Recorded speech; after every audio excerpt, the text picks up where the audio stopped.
So yan guys, mukbang tayo mango. Ang laking mango guys, grabe. Yan guys, magmukbang tayo ng mangga na nabili ko sa palengke guys. Ang laki, grabe.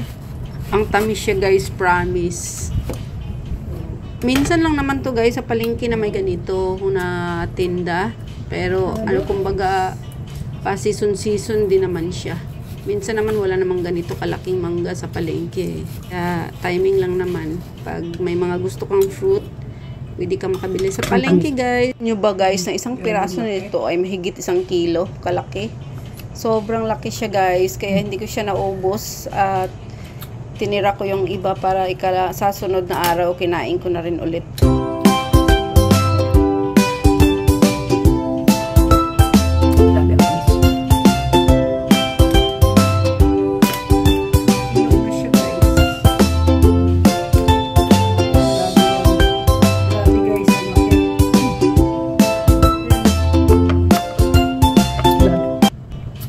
Guys, thank you so much for watching.